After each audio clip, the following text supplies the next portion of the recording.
¿Y si te dijera que una de las historias más famosas del cristianismo nunca apareció en la Biblia? Un santo, un dragón, una batalla épica entre el bien y el mal. La imagen de St. George atravesando con su lanza a una bestia monstruosa es tan poderosa que ha sobrevivido más de 1000 años. Pero aquí está el misterio. ¿Realmente existió ese dragón? ¿O estamos frente a algo mucho más profundo, mucho más inquietante? Porque cuando comenzamos a investigar esta historia, no como un cuento infantil, sino como un fenómeno histórico, teológico y simbólico, todo cambia. Y lo que encontramos no es solo una leyenda, es un mensaje que conecta directamente con una de las visiones más enigmáticas de toda la Escritura, el libro del Book of Revelation. Pero antes de llegar ahí, tenemos que empezar desde el principio. Imagina el mundo en el siglo III. El Imperio Romano está en su apogeo, pero también en tensión. La estabilidad depende de una cosa: la obediencia absoluta al emperador. En ese contexto aparece un hombre. No es un profeta, no es un pescador, no es un campesino, es un soldado, un oficial del ejército romano, entrenado, disciplinado, respetado. Ese hombre es Jorge, un hombre que lo tenía todo: posición, honor, poder. Y sin embargo, lo pierde todo. ¿Por qué? Porque en algún momento de su vida, Jorge tomó una decisión que lo cambió todo. Confesó públicamente su fe en Cristo. En un tiempo donde eso no era solo impopular, era ilegal. El emperador Dioclecián había iniciado una de las persecuciones más brutales contra los cristianos. Las órdenes eran claras: renunciar a Cristo o enfrentar la muerte. Jorge eligió lo segundo. Y aquí es donde la historia real, la historia documentada, termina. Jorge es arrestado, torturado, ejecutado, un mártir más. O eso parecería, porque siglos después, algo extraño ocurre. Su historia no desaparece, se transforma. Empieza a circular una nueva narrativa. Ya no solo es un mártir, ahora es un caballero, un guerrero, un héroe. Y frente a él aparece un enemigo inesperado, un dragón. La versión más conocida del relato dice así: una ciudad vive aterrorizada por una criatura monstruosa. Un dragón exige sacrificios humanos. Nadie puede detenerlo, hasta que llega Jorge, montado en un caballo blanco, armado con una lanza. Enfrenta a la bestia y la derrota. Libera a la ciudad y lleva a todo el pueblo a convertirse al cristianismo. Fin de la historia. ¿O no? Porque si analizamos esto como historiadores, algo no encaja. No hay registros de este evento en fuentes del siglo III. No aparece en los textos más antiguos sobre Jorge. No está en la Escritura. Entonces, ¿de dónde viene esta historia? La respuesta nos lleva a la Edad Media, específicamente a un texto llamado La Leyenda Dorada, una colección de relatos hagiográficos compilados en el siglo XIII. Ahí es donde la historia del dragón se populariza. Pero eso no significa que sea falsa en el sentido superficial. Significa que pertenece a otro nivel de lectura. No es historia, es símbolo. Y aquí es donde todo se vuelve mucho más interesante. En la tradición cristiana, el lenguaje simbólico no es un adorno, es una forma de revelar verdades invisibles. Jesús mismo hablaba en parábolas. El libro del Book of Revelation está lleno de imágenes, bestias, cuernos, fuego, números. Nada de eso es literal. Todo apunta a algo más profundo. Y en ese lenguaje, el dragón ya tiene un significado. En el capítulo 12 del Apocalipsis aparece una figura aterradora, un gran dragón rojo, identificado claramente como Satanás, el enemigo de Dios, el adversario de la humanidad, el que engaña, acusa, destruye. Entonces, cuando en la Edad Media aparece la imagen de Jorge venciendo a un dragón, no estamos viendo una historia nueva. Estamos viendo una reinterpretación visual de una batalla mucho más antigua. La batalla espiritual. El dragón no representa un animal, representa el mal, el pecado, el caos, el poder que esclaviza al ser humano.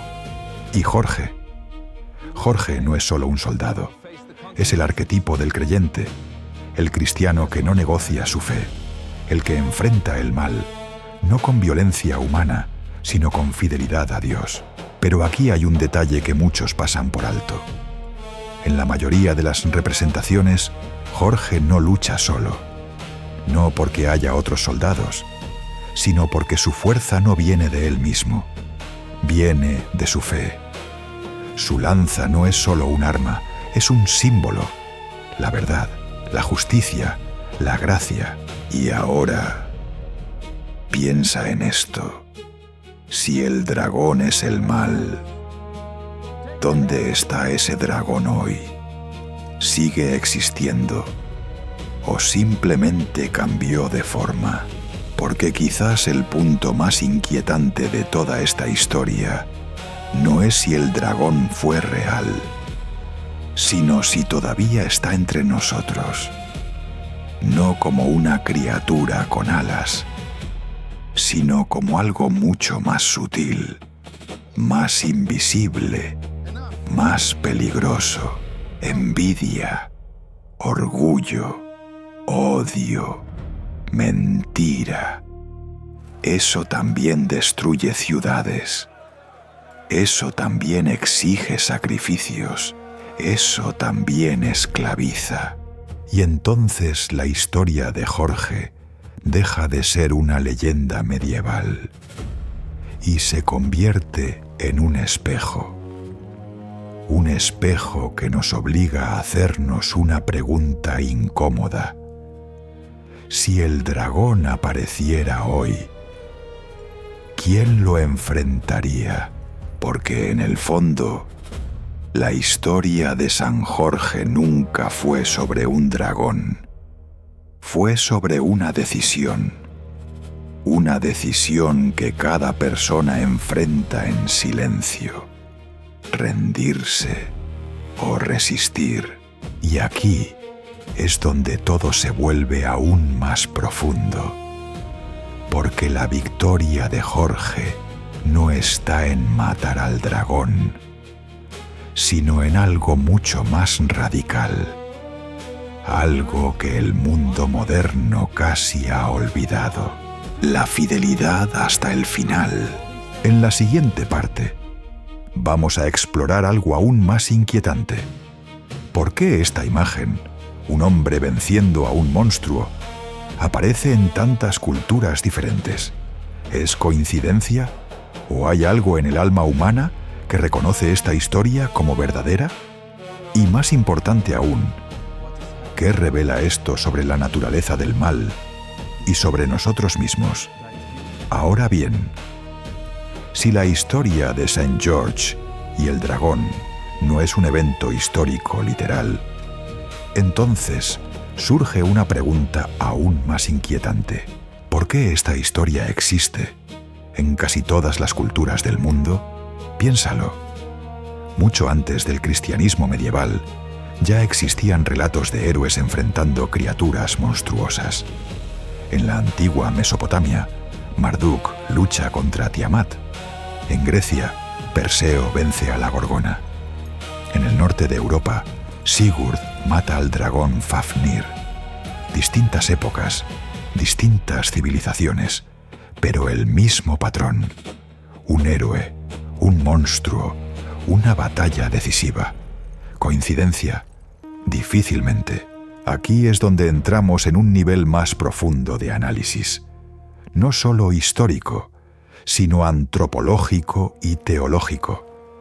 Porque estas historias no nacen simplemente para entretener, nacen para explicar algo, algo que el ser humano percibe, incluso sin saber cómo nombrarlo. El mal, no como un concepto abstracto, sino como una realidad experimentada, el caos que rompe el orden, la oscuridad que amenaza la luz, la fuerza que deshumaniza. En ese sentido, el dragón es uno de los símbolos más universales jamás creados, porque representa aquello que no podemos controlar, pero que sabemos que está ahí. Y cuando el cristianismo adopta esa imagen, no lo hace por casualidad. La redefine, la ilumina, la revela en su dimensión más profunda. En el libro del Book of Revelation, el dragón no es solo una criatura, es identificado claramente como Satanás, el adversario, el acusador, el que se opone al plan de Dios. Y esto es clave, porque significa que la batalla no es física, es espiritual. San Pablo lo expresa con claridad en su carta a los Efesios. Nuestra lucha no es contra carne ni sangre, sino contra fuerzas espirituales del mal. Entonces, cuando vemos a Jorge atravesando al dragón, no estamos viendo una escena de combate, estamos viendo una representación visible de una realidad invisible. Pero aquí hay algo aún más profundo, algo que cambia completamente la interpretación. En muchas versiones del arte cristiano, el dragón no está completamente destruido. Está herido, sometido, controlado. ¿Por qué?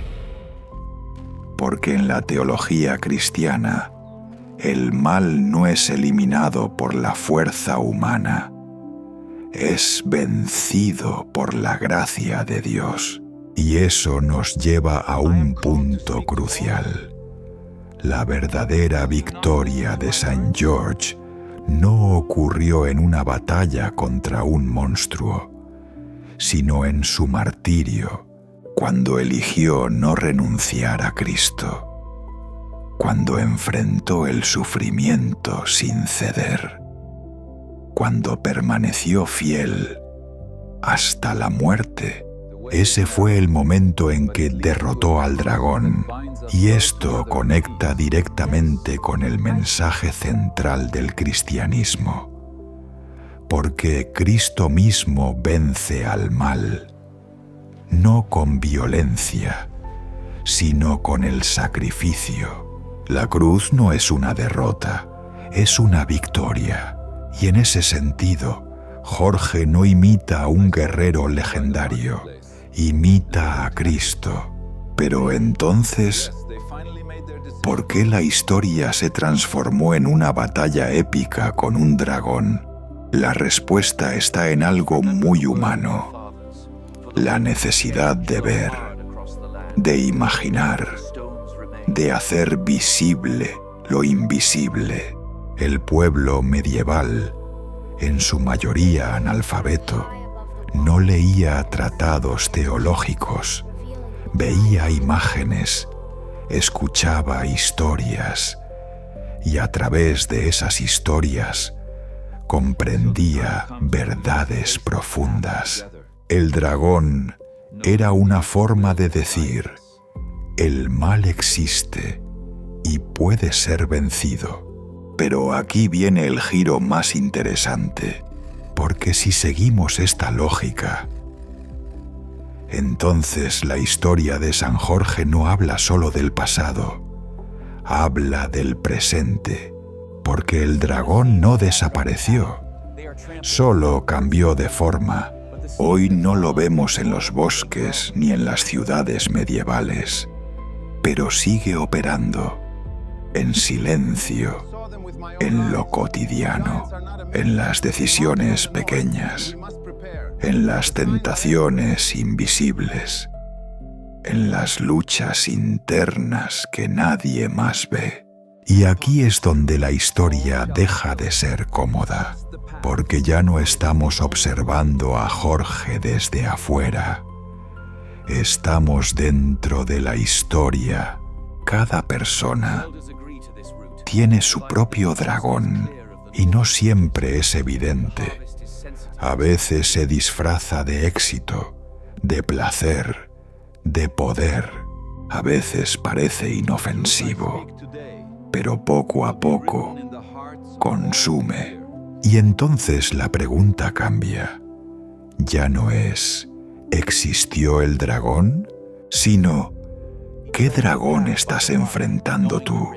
Y más aún, ¿estás luchando o estás negociando? Porque uno de los aspectos más peligrosos del mal no es su fuerza, es su capacidad de normalizarse, de hacerse cotidiano, aceptable, invisible. Y en ese punto ya no necesitamos un monstruo con alas. El dragón ya ganó, pero la historia de Saint George ofrece una alternativa, una respuesta, no desde la fantasía, sino desde la fe, la fidelidad, la coherencia, la valentía silenciosa. Eso es lo que realmente vence al dragón. No una lanza, no una espada, sino una decisión. Y aquí es donde todo se conecta. El dragón del Apocalipsis, el mártir romano, la leyenda medieval, tu vida hoy, todo apunta a la misma verdad. El mal es real, pero no es invencible. En la siguiente parte vamos a entrar en el nivel más profundo de todos, el significado teológico completo de esta historia, y algo que casi nadie se atreve a decir. ¿Por qué Dios permite que el dragón exista en primer lugar? Porque esa pregunta cambia todo. Hemos llegado al punto más delicado, el más incómodo y probablemente el más importante de toda esta historia. Porque después de entender que el dragón no es solo una criatura, sino un símbolo del mal, surge una pregunta inevitable. Si Dios es todopoderoso, ¿por qué permite que el dragón exista? No es una pregunta nueva. De hecho, es una de las más antiguas en toda la historia de la humanidad. Y aparece de una forma u otra en cada generación. ¿Por qué existe el mal? ¿Por qué el sufrimiento? ¿Por qué Dios no lo elimina de una vez por todas? Y aquí es donde la historia de Saint George deja de ser solo una narrativa inspiradora y se convierte en una clave teológica, porque el cristianismo no enseña que el mal sea una fuerza igual a Dios. No hay dos poderes en equilibrio. No hay una lucha entre iguales. Dios es soberano. El mal, no. Entonces, ¿por qué existe? La respuesta no es simple, pero sí es profunda. Dios creó al ser humano con algo extremadamente peligroso y extremadamente valioso: la libertad, la capacidad de elegir. de amar o de rechazar, de obedecer o de rebelarse. Sin esa libertad no existiría el amor verdadero, pero con esa libertad aparece la posibilidad del mal. Y aquí es donde el dragón entra en escena, no como un error de Dios, sino como una consecuencia del rechazo a Dios.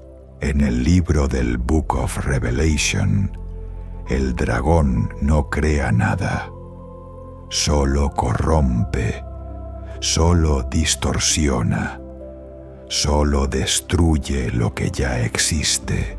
Eso es el mal. No es una creación independiente. Es una ausencia, una deformación del bien. Y entonces, Dios no elimina al dragón inmediatamente, porque eso implicaría eliminar también la libertad. Y sin libertad no hay amor. Pero aquí viene el punto clave. Dios no deja al ser humano solo frente al dragón. Le da algo que cambia completamente la historia. La gracia, la capacidad de resistir, de elegir el bien, de mantenerse fiel, incluso cuando es difícil.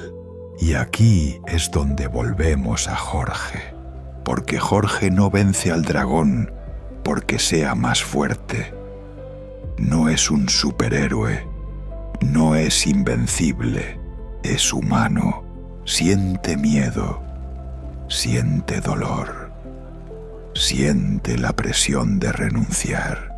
Pero hay algo en él que no cede, su fe. Y esa fe no es simplemente una creencia intelectual, es una relación, una confianza total en Dios. Por eso su martirio no es una tragedia sin sentido, es un testimonio. La palabra mártir significa precisamente eso, testigo. Jorge no solo muere por su fe, da testimonio de que hay algo más fuerte que la muerte, y eso es lo que el dragón no puede destruir. Puede atacar el cuerpo, puede generar miedo, puede intentar corromper, pero no puede obligar al alma a rendirse. Y ahí es donde pierde. Por eso, en la iconografía cristiana, Jorge aparece tranquilo, firme, sereno.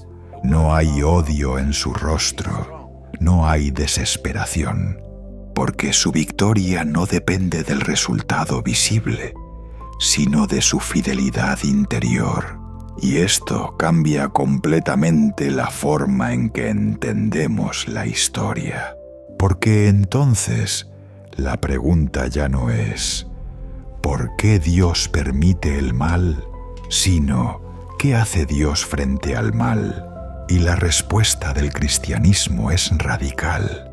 Dios no observa desde lejos, no se mantiene indiferente, entra en la historia, en Jesucristo, y enfrenta el mal, no eliminándolo instantáneamente, sino transformándolo desde dentro. La cruz es el ejemplo máximo de esto.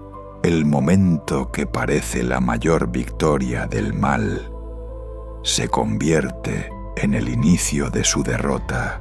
Y Jorge sigue ese mismo camino. No vence al dragón evitando el sufrimiento, lo vence atravesándolo. Y esto nos lleva a la última capa de esta historia, la más personal, la más directa, porque todo lo que hemos visto hasta ahora no es solo teología, no es solo historia, es una invitación a mirar nuestra propia vida.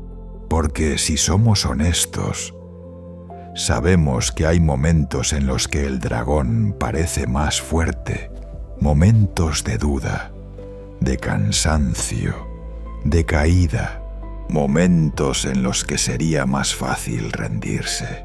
Pero ahí, exactamente ahí, es donde esta historia cobra sentido, porque nos recuerda algo esencial.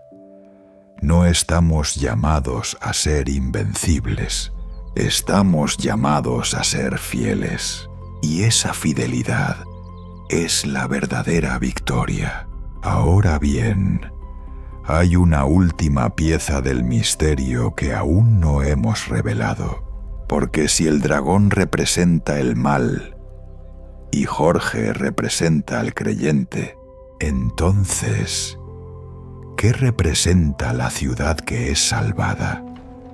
¿Quiénes son realmente esas personas que observan la batalla? ¿Y por qué esa parte de la historia casi nunca se analiza? En la siguiente parte, vamos a descubrir que el verdadero significado de esta historia no está solo en el dragón, ni en Jorge, sino en nosotros. Hay un detalle en la historia de St. George que casi siempre pasa desapercibido, y sin embargo, es uno de los más importantes. La ciudad, en la mayoría de las versiones del relato, todo comienza igual. Una ciudad vive aterrorizada. El dragón no solo existe, domina, controla, somete. Las personas no luchan contra él, se adaptan, le ofrecen sacrificios, primero animales, luego personas. Y aquí es donde la historia se vuelve incómodamente familiar, porque esta no es solo una escena medieval, es un patrón humano. Cuando el mal se vuelve demasiado grande, muchas veces no lo enfrentamos, lo normalizamos, aprendemos a convivir con él, a hacer concesiones, a sobrevivir, y sin darnos cuenta, la ciudad entera queda bajo su control. Pero entonces aparece Jorge, y aquí ocurre algo interesante. Jorge no solo enfrenta al dragón, rompe el ciclo, interrumpe una lógica que parecía inevitable, porque hasta ese momento todos creían que no había alternativa. El dragón exige, la ciudad obedece.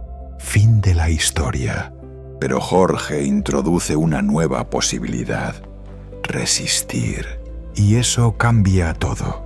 Ahora bien, hay una escena clave que muchos pasan por alto. Después de herir al dragón, Jorge no lo mata inmediatamente. Según varias versiones, lo somete, lo controla. Y luego ocurre algo sorprendente. La ciudad observa, no interviene, no lucha, mira, y es en ese momento donde se produce el verdadero giro de la historia. Porque la victoria de Jorge no se completa cuando el dragón cae, sino cuando la ciudad cambia, cuando las personas dejan de vivir con miedo, cuando dejan de ofrecer sacrificios, cuando deciden creer. En muchas versiones, el pueblo entero se convierte al cristianismo. Y aquí está el punto clave. La historia no trata solo de un hombre venciendo al mal. Trata de una comunidad siendo transformada, y eso cambia completamente la interpretación. Porque entonces, la pregunta ya no es solo personal, es colectiva. ¿Qué pasa cuando una sociedad entera normaliza el mal? ¿Qué pasa cuando el miedo gobierna las decisiones? ¿Qué pasa cuando nadie se atreve a resistir? La respuesta es clara. El dragón no necesita luchar, ya ganó, pero cuando alguien, solo uno, decide enfrentarlo, se abre una posibilidad, no solo para él, sino para todos. Y aquí es donde la historia se vuelve profundamente actual, porque hoy no vivimos en ciudades medievales, pero vivimos en sistemas culturales, sociales, digitales, y en muchos de ellos el dragón sigue presente, no como una criatura visible, sino como estructuras de pecado, injusticia normalizada, mentira aceptada, indiferencia colectiva. Y entonces la pregunta vuelve: ¿quién es Jorge hoy? ¿Existe alguien dispuesto a romper el ciclo? ¿O todos seguimos alimentando al dragón sin darnos cuenta? Pero hay algo aún más profundo, porque en la historia la ciudad no es solo un grupo de personas, es un símbolo, representa el corazón humano, un espacio donde conviven el bien y el mal, la luz y la oscuridad, la fe y la duda. Y en ese sentido, cada persona es al mismo tiempo Jorge, el dragón y la ciudad. Porque dentro de nosotros hay lucha, hay momentos en los que resistimos, momentos en los que caemos, momentos en los que simplemente observamos. Y ahí es donde esta historia alcanza su nivel más real, no como una leyenda del pasado, sino como una radiografía del alma humana, porque el verdadero drama no ocurre en un campo de batalla, ocurre en el interior. Y entonces la salvación de la ciudad no depende solo de Jorge, depende de la respuesta de quienes observan, de si deciden cambiar o seguir igual. Y aquí es donde todo se conecta con el mensaje del Evangelio, porque Cristo no vino solo a vencer el mal, vino a transformar el corazón del ser humano, a liberar no solo del dragón externo, sino del interno. Y eso nos lleva al final de esta historia, un final que no es un cierre, sino una invitación. Porque la historia de St. George y el dragón no termina con una victoria épica. Termina con una pregunta que cada persona debe responder por sí misma. Cuando llegue el momento, ¿vas a mirar o vas a actuar? ¿Vas a negociar o vas a resistir? ¿Vas a alimentar al dragón o vas a enfrentarlo? Porque al final, el dragón puede ser fuerte, pero no es invencible. Y la prueba no está en una leyenda medieval. Está en cada acto de fidelidad, cada decisión silenciosa, cada momento en que alguien elige el bien, aunque cueste. Ahí, exactamente ahí, es donde el dragón pierde. Y donde comienza la verdadera victoria. La verdadera pregunta no es si el dragón existió. La verdadera pregunta es, ¿lo estás enfrentando o lo estás ignorando? Si quieres más historias como esta, reales, profundas y sin filtros, suscríbete y activa la campana. Porque lo que viene cambia la forma en que ves tu fe.